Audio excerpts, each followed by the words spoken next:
আর পুলিশকে থ্রেট করে লাভ নেই, ওরা সরকারি চাকরি করে, চাকরিটা আপনারা দেননি, ওদের যোগ্যতায় পেয়েছে।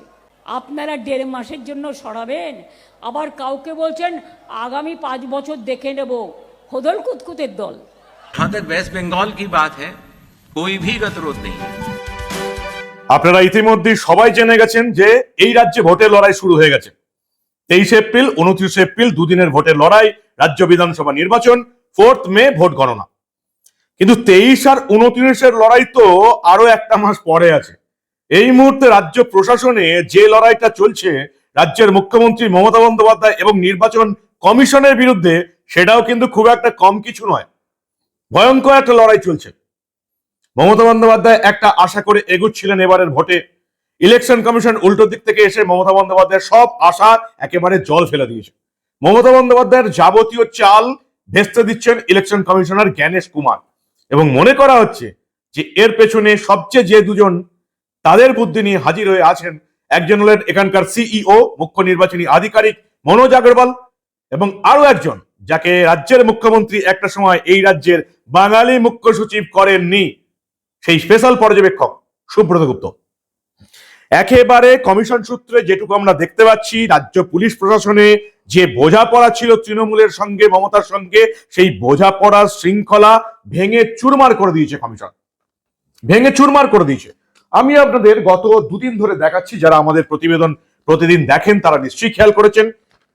প্রথমে আমরা দেখলাম পরপর পরপর পরপর বদলি। আজকেও যেমন আমি আপনাদের দেখিয়েছি যে কিভাবে নতুন নতুন পোস্টিং হয়েছে, ডিআইজিদের বদল করা হয়েছে, জেলা শাসকদের বদল করা হয়েছে, ডিজি আইপিএস দের বদল করা হয়েছে, আইএএস দের আইপিএস দের বদল করা হয়েছে, পরপর পরপর পরপর বদলি হয়েছে। গোটা মমতার পুলিশ প্রশাসনটাকে একেবারে পাল্টে দিয়েছে নির্বাচন কমিশন। বুদ্ধিও খাটিয়েছিলেন মমতা বন্দ্যোপাধ্যায়। যেমন একটা সময় আমরা দেখতাম যে এই যে ডিজি ফায়ার যাকে করা হতো তাকেই পরবর্তীকালে মুখ্য সচিবকে সরিয়ে মুখ্য সচিব করা হতো। এর আগে দুটো নির্বাচনে মমতা বন্দ্যোপাধ্যায় দেখেছিলেন ইলেকশন কমিশন কি করবে তা নিয়ে একটা ধারণা ছিল। মমতা বন্দ্যোপাধ্যায় ভেবেছিলেন 3 জন করে প্রার্থীর নাম দিতে বলবে, তিনি 3 জন প্রার্থীর নাম দেবেন এবং সেখান থেকে একজনকে বেছে নেবেন। কিন্তু ইলেকশন কমিশন এবার মমতা বন্দ্যোপাধ্যায়কে এই প্রথম চালেই মাত দিয়ে দিয়েছে। 3 জনের নাম মমতা বন্দ্যোপাধ্যায়ের কাছ থেকে নেয়নি, সরাসরি নিয়োগ করে দিয়েছে, এবং তাদেরকে নিয়োগ করা হয়েছে বিভিন্ন জায়গাতে, সেটা বিভিন্ন প্রশাসনে হোক, সেটা পুলিশ মহলে হোক, সেটা ডিজির ক্ষেত্রে হোক, সেটা ডিআইজির ক্ষেত্রে হোক, আইপিএস দের ক্ষেত্রে হোক, বা কমিশনারেটের কমিশনার করে হোক। যাদেরকে মমতা বন্দ্যোপাধ্যায় পোস্টিং দেননি বা উঁচু পর্যায়ের পোস্টিং দেননি, যারা কাজের লোক দলের লোক হতে পারেননি, তাদেরকেই পোস্টিং করা হয়েছে। যেমন একটা উদাহরণ এই বাংলার সাংবাদিকরা ধরে ফেলেছে, যেটা নির্বাচন কমিশনার জ্ঞানেশ কুমার, আমাদের এখানে মুখ্য নির্বাচনী আধিকারিক মনোজ আগরওয়াল এবং সুব্রত গুপ্ত সবাই ধরে ফেলেছেন। স্পেশাল পর্যবেক্ষক সুব্রত গুপ্ত কি ধরে ফেলেছিলেন? তারা দেখেছিলেন মমতা বন্দ্যোপাধ্যায় এই ট্রেন্ডিংটা। লোকসভা ভোটের আগে হঠাৎ করে আইপিএস সঞ্জয় মুখোপাধ্যায়কে ডিজি ফায়ার সার্ভিস করে দেওয়া হয়, এবং মমতা বন্দ্যোপাধ্যায় জানতেন লোকসভা ভোটের আগে 2024-এর আগে যে ভোট এলেই ডিজি রাজীব কুমারকে চেঞ্জ করা হবে। তাই হয়েছিল, 3টে নাম চাওয়া হয়েছিল, এবং সেই 3টে নামের মধ্যে একটা নাম ছিল সঞ্জয় মুখোপাধ্যায়। নবান্ন যে 3টে নাম দিয়েছিল তার মধ্যে সঞ্জয় মুখোপাধ্যায়ের নাম ছিল। তাই এবার আর মমতার সেই ছকে একেবারে নির্বাচন কমিশন যায়নি, নাম চাইনি।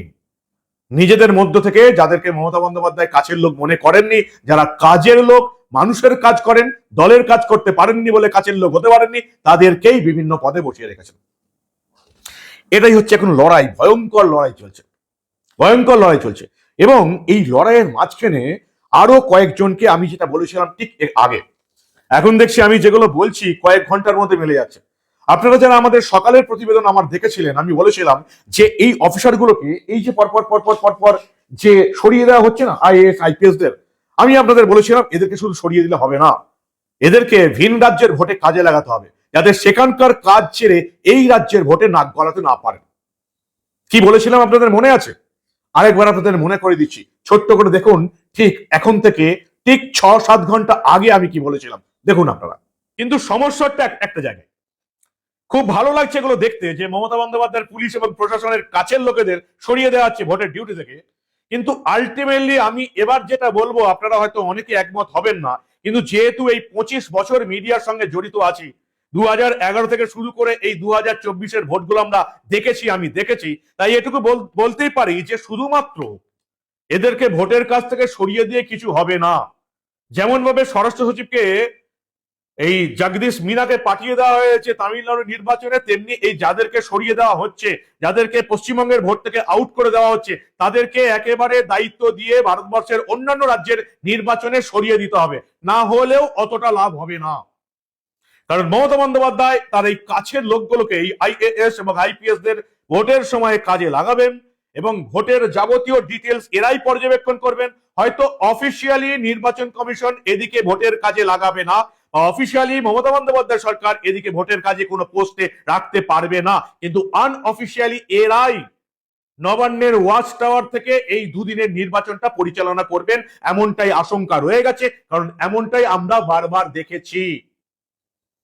ফলে এদেরকে এই রাজ্যে রাখলেই হবে না, ভোটের দায়িত্ব থেকে সরিয়ে দেওয়া হয়েছে, একেবারে অন্য রাজ্যে ভোটের দায়িত্ব দিয়ে পাঠিয়ে দিতে হবে, যাতে করে অন্য রাজ্যের ভোটের দায়িত্ব পালন করে আর এই রাজ্যের ভোটের ক্ষেত্রে এরা যেন কোনো নজরদারি করতেই না পারেন। তবে নির্বাচন কমিশন একটা কাজের কাজ করবে। এত তাড়াতাড়ি মিলে যাবে ভাবতে পারেনি। এরপরে আমরা দেখলাম যে আগেই জগদীশ প্রসাদ মিনাকে তামিলনাড়ুতে পাঠানো হয়েছিল, এরপরে আমরা দেখেছি যে আইএস পি মোহন গান্ধীকে কেরলে পাঠানো হয়েছে, খাদ্য দপ্তরের প্রধান সচিব পারভেজ সিদ্দিকীকে তামিলনাড়ু পাঠানো হয়েছে, 5 শীর্ষ কর্তাকে পুলিশ সরিয়ে দিয়েছে, তাদেরকেও পাঠানো হচ্ছে। কিন্তু আরো 2 সচিবকে ভিন রাজ্যে পাঠানো হয়েছে, যেমন এই যে পূর্ত দপ্তরের সচিব অন্তরা আচার্য এবং খাদ্য প্রক্রিয়াকরণ দপ্তরের প্রধান সচিব পারভেজ আহমেদ সিদ্দিকীকে অন্য রাজ্যে পর্যবেক্ষক করার পাঠানোর কথা জানিয়ে দিয়েছে কমিশন। তারপরে এই অন্য রাজ্যে ভোটে পর্যবেক্ষক করে পাঠানো হচ্ছে প্রিয়াঙ্কা সিগলা এবং পি মোহন গান্ধীকে। প্রিয়াঙ্কা বিপর্যয় মোকাবিলা দপ্তর এবং অসামরিক প্রতিরক্ষা বিভাগের সিনিয়র বিশেষ সচিব এবং মোহন গান্ধী শিল্প বাণিজ্য উদ্যোগ বিভাগের সচিব। কেন সরানো হচ্ছে এদিকে? তার কারণ এদিকে যদি সরানো না হয় তাহলে মমতা বন্দ্যোপাধ্যায় এদের দিয়ে কলকাতা থেকেই গোটা ভোটটা নিয়ন্ত্রণ করবেন। তার প্রমাণ 6 ঘন্টা 7 ঘন্টা আগে আমি যেটা বলেছিলাম তার প্রমাণ এবার আমরা হাতে কলমে পেলাম। আমরা দেখতে পেলাম ইন্দিরা মুখোপাধ্যায় সহ 19 জন অপসারিত আইপিএস আধিকারিককে নতুন দায়িত্ব দিল নবান্ন মমতা বন্দ্যোপাধ্যায়। ডিসি সেন্ট্রাল থেকে ইন্দিরা মুখোপাধ্যায়কে সরিয়ে দেওয়া হয়েছিল, 19 জন আইপিএস কে সরিয়ে দেওয়া হয়েছিল, তাদেরকে পুনর্বহাল করা হলো। এরা হয়তো নির্বাচন কমিশনের নির্দেশে ভোটের কাজ করবে না, কিন্তু এরা কি করতে পারে সেটা আমরা আগের ভোটগুলোতে দেখে নিয়েছি।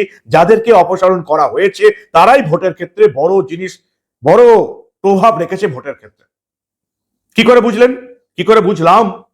কি করে 6 ঘন্টা আগে বললাম যেটা এখন মিলে গেল? ভালো করে দেখুন, আপনারা বুঝতে পারবেন। এর জন্য আপনাদেরকে বিশেষজ্ঞ হতে হবে না, এর জন্য আপনাদেরকে পুলিশের চাকরি করতে হবে না, কোনো বিশেষজ্ঞ হতে হবে না। যদি একটু দেখেন তাহলেই বুঝতে পারবেন।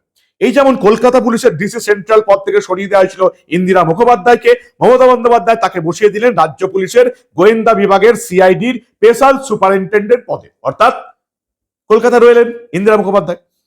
এডিজি দক্ষিণবঙ্গ পদ থেকে অপসারিত রাজীব মিশ্রকে পাঠানো হলো কোথায়? ভালো করে শুনুন, বোঝার চেষ্টা করুন কি বলতে চাইছি। এডিজি সংস্কার সমন্বয় করে কলকাতায় বসবেন রাজীব মিশ্রা। ব্যারাকপুরের পুলিশ কমিশনার প্রবীণ ত্রিপাঠী তাকে রাজ্য পুলিশের এসটিএফ এর আইজি করা হয়েছে। কোথায় বসবেন এবার থেকে? ভোট অব্দি বসবেন এই কলকাতাতেই। একই দায়িত্ব পেয়েছেন আসানসোল দুর্গাপুরের অপসারিত পুলিশ কমিশনার সুনীল কুমার চৌধুরী। কি হলেন তিনি? রাজ্য পুলিশের এসটিএফ এর আইজি, কলকাতায় বসবেন। আইজি উত্তরবঙ্গ পদ থেকে অপসারিত সুকেশ কুমার জৈনকে রাজ্য পুলিশের ইন্টেলিজেন্স ব্যুরো আইবির আইজি করা হয়েছে। কোথায় বসবেন? কলকাতাতে। আইবির ডিআইজি হচ্ছেন হাওড়ার অপসারিত পুলিশ কমিশনার আকাশ মেঘারিয়া এবং চন্দননগরের অপসারিত পুলিশ কমিশনার কোটেশ্বর রাও। কোথায় বসবেন? কলকাতাতে। তাহলে এতজন আইপিএস কে মমতা বন্দ্যোপাধ্যায় কলকাতায় বসিয়ে কি করবেন? ভোটের কাজে তদারকি করবেন, যেটা আমরা 21 সালে এবং 24 সালে দেখে এসেছি, সেটা ধরে ফেলেছে নির্বাচন কমিশন। ফলে এক এক করে প্রত্যেক আইএএস এবং আইপিএস কে ভোটের কাজে অন্য রাজ্যে পর্যবেক্ষক বা অবজারভার করে পাঠানো হচ্ছে বা পুলিশের কাজে পাঠানো হচ্ছে, যেটা আমি এখন থেকে 6 ঘন্টা আগে আমি আপনাদের বলেছিলাম। এদের প্রত্যেককে বিভিন্ন রাজ্যে, ভিন রাজ্যে হয় পুলিশের পর্যবেক্ষক নয় নির্বাচন কমিশনের পর্যবেক্ষককে পাঠাতে হবে, যাতে ওই কাজের মধ্য থেকে তারা পশ্চিমবঙ্গের ভোটে কোনো রকমই নজর দিতে না পারেন। নির্বাচন কমিশন যদি মনে করে যে এদেরকে ভোটের কাজে দায়িত্ব দিলাম না, তার মানেই সবকিছু হয়ে গেল, তাহলে তারা মূর্খের স্বর্গে বাস করছে, এবং সেটা নির্বাচন কমিশন বুঝে গেছে। যেটা আমার মতন সাধারণ মানুষ বুঝতে পারছে, সেটা নির্বাচন কমিশনের মাথায় বসে থাকা টপ লেভেলের আইএএসরা বুঝতে পারবেন না। তারা বুঝে গেছে, তাই এবার মমতা বন্দ্যোপাধ্যায়ের প্রত্যেকটা কাছের লোককে, আইএএস বা আইপিএস, প্রশাসন বা পুলিশ, ভিন রাজ্যে ভোটের কাজে পাঠিয়ে দেওয়া হচ্ছে, যাতে এবারের ভোটে এরা কোনো রকম কোনো প্রভাব বিস্তার করতে না পারেন। আটঘাট বেঁধেই লেগেছে নির্বাচন কমিশন। আজকে আরো কয়েকজনকে আমরা দেখলাম পাঠিয়ে দেওয়া হলো ভিন রাজ্যে। আমরা চাইছি এই প্রত্যেককেই মমতা বন্দ্যোপাধ্যায় যারা যারা প্রমোশন দিচ্ছে, বিভিন্ন জায়গায় বসিয়ে দিচ্ছে, প্রত্যেককেই পাঠিয়ে দেওয়া হোক। আরো 6 জন অপসারিত আধিকারিককে মমতা বন্দ্যোপাধ্যায় দেখলাম, ইসলামপুরের অপসারিত পুলিশ সুপার জেবি থমাস, মালদায়ের অপসারিত পুলিশ সুপার অভিজিৎ বন্দ্যোপাধ্যায়, বীরভূমের অপসারিত পুলিশ সুপার আমন দে, হুগলি গ্রামীণের অপসারিত পুলিশ সুপার কামনাসি সেন, মুর্শিদাবাদ জেলার অপসারিত পুলিশ সুপার ধৃতিমান সরকার, জঙ্গিপুর পুলিশ জেলার অপসারিত পুলিশ সুপার মেহেদি রহমান, হোসেন মেহেদি রহমান। এই প্রত্যেককেই নির্বাচন কমিশন মনে হচ্ছে যে এবার পাঠিয়ে দেবে ভিন রাজ্যে, এমনটাই খবর আসছে। বাকি যাদেরকে অতিরিক্ত দায়িত্ব দেওয়া হচ্ছে, পূর্ব মেদিনীপুরের অপসারিত পুলিশ সুপার পারিজাত বিশ্বাস, ডায়মন্ড হারবারের অপসারিত পুলিশ সুপার বিশপ সরকার, কোচবিহারের অপসারিত পুলিশ সুপার সন্দীপ কাররা, বসিরহাটের অপসারিত পুলিশ সুপার আরিস বিলাল, পশ্চিম মেদিনীপুরের অপসারিত পুলিশ সুপার পলাশ চন্দ্র ঢালি, রাজ্য পুলিশের এসটিএফ এর পুলিশ সুপার করা হয়েছে। এবং আমি আশা করব নির্বাচন কমিশনের কাছে, এই যে নামগুলো আমি পরপর বলে গেলাম, এদেরকেও বিভিন্ন রাজ্যের পুলিশ পর্যবেক্ষক করে পাঠিয়ে দেওয়া হোক, যাতে কোনো রকমেই এই আইপিএসরা, এই অপসারিত আইএএসরা এই রাজ্যের ভোটে কোনো রকম প্রভাব বিস্তার করতে না পারে।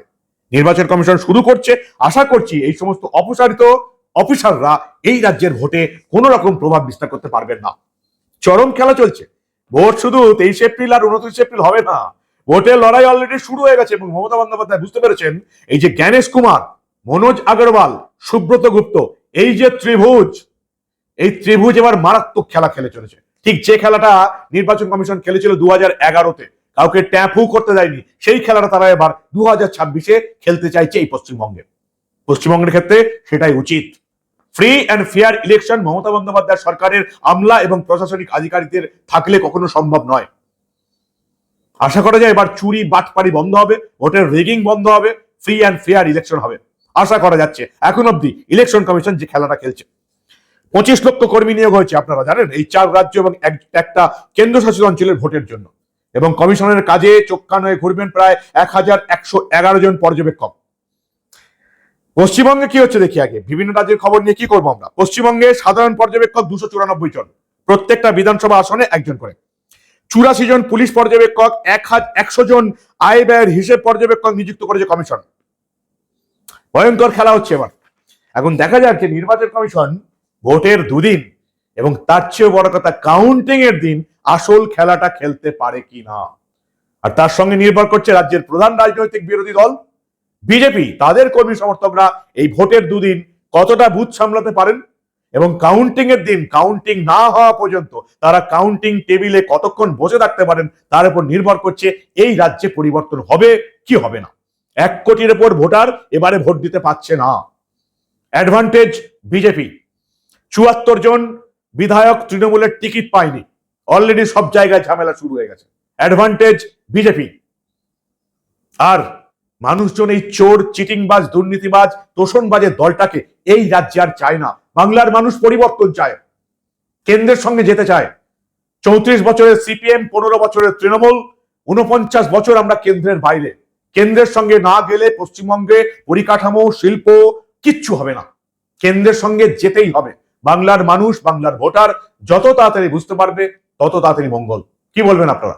বাংলার মানুষ একেবারে একত্রিত হয়ে এবারে পরিবর্তনের হাওয়া কি বইয়ে দিতে পারবে গোটা রাজ্য জুড়ে? তার উপরে এই রাজ্যের ভবিষ্যৎ নির্ভর করছে, ভারতের ভবিষ্যৎ নির্ভর করছে। পরিবর্তন চাই, না হলে বাঁচার কোনো রাস্তা নেই।